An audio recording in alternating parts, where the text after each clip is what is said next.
ही उस प्राणी से मिलने के लिए निकल जाते हैं। बहुत देर चलने के बाद वह सभी उसके ठिकाने पर पहुंच जाते हैं। वहां पर एक जादुई उड़ने वाला दानव था जो आकाश में उड़ता था। आकाश में उड़ते हुए जब वह जंगल के जानवरों को देखता है तो नीचे उतर आता है। सभी जानवर उस उड़ने वाले दानव को अपनी परेशानी बता देते हैं। अच्छा तो ये बात है, मैं उस ड्रैगन डायनासोर को देख लूंगा। अभी तुम सब जाओ, मैं जल्दी ही आकर उस ड्रैगन को सबक सिखा दूंगा। सभी जानवर वहां से अपने जंगल में वापस आ जाते हैं। अगले दिन जानवर अपने अपने कामों में बिजी थे कि तभी वह ड्रैगन डायनासोर वहां आ जाता है और एक बकरी को उठाकर ले जाता है। सभी जानवर बहुत दुखी हो जाते हैं। ड्रैगन डायनासोर बकरी को खाने के लिए दूर जाकर नीचे उतरता है। तभी वहां पर वह उड़ने वाला दानव पहुंच जाता है। इस बकरी को छोड़ दे दुष्ट डायनासोर, अगर तुझ में हिम्मत है तो आजा मुझसे मुकाबला करके दिखा। फिर ड्रैगन डायनासोर और उड़ने वाले दानव में लड़ाई होने लगती है।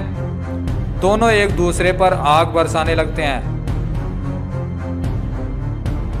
उड़ने वाला दानव जादुई था। वह आग का बड़ा सा गोला बनाकर उस ड्रैगन डायनासोर की ओर फेंकता है।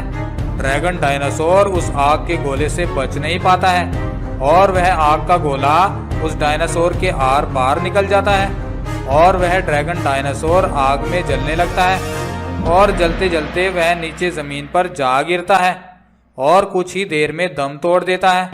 इस तरह से उस ड्रैगन डायनासोर का अंत होता है और जंगल के सभी जानवर राहत की सांस लेते हैं और उस उड़ने वाले दानव का धन्यवाद करते हैं। एक हरा भरा जंगल था। उस जंगल में सभी जानवर हंसी खुशी से अपना जीवन व्यतीत कर रहे थे। जंगल का राजा शेर बहुत ही समझदार और रहमदिल था। सबका जीवन बड़े ही मजे में कट रहा था।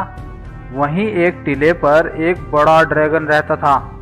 वह बहुत ही ताकतवर था और उसके मुंह से आग भी निकलती थी।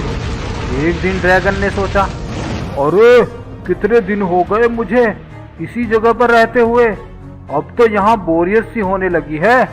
क्यों ना यहाँ से कहीं और निकला जाए और ताजे भोजन का मजा लिया जाए। ऐसा बोलकर वह ड्रैगन वहां से उड़ता है और आकाश में बहुत ऊंचाई पर उड़ने लगता है। उड़ते उड़ते वह ड्रैगन काफी दूर निकल जाता है और उसी जंगल के ऊपर पहुंच जाता है जिसमें शेर रहता था। ऊपर से वह देखता है कि बहुत सारे जानवर मस्ती में मस्त थे। अरे वाह, यहाँ तो बहुत ही मोटे ताजे जानवर हैं। ये तो मेरे कई महीनों के भोजन का प्रबंध हो गया। हा हा हा हा हा। ऐसा बोलकर वह जंगल में नीचे उतरने लगता है। इतने में एक हिरण की नजर उस ड्रैगन पर पड़ जाती है और वह हिरण जोर जोर से चिल्लाती हुई वहां से भागने लगती है। भागो भागो, ड्रैगन आया, भागो सब अपनी जान बचाओ। सभी जानवर वहां से भागने लगते हैं। इतने में ही बकरी का एक बच्चा पीछे छूट जाता है और वह ड्रैगन उस बच्चे को उठाकर वहां से चला जाता है। सभी जानवर इस बात से बहुत दुखी होते हैं और सभी महाराज शेर के पास जाते हैं और बोलते हैं, महाराज महाराज, जंगल में एक ड्रैगन घुस आया है और वह मेरे बच्चे को उठाकर ले गया है। प्लीज कुछ करो महाराज। हाँ महाराज, वह ड्रैगन बहुत ही ताकतवर है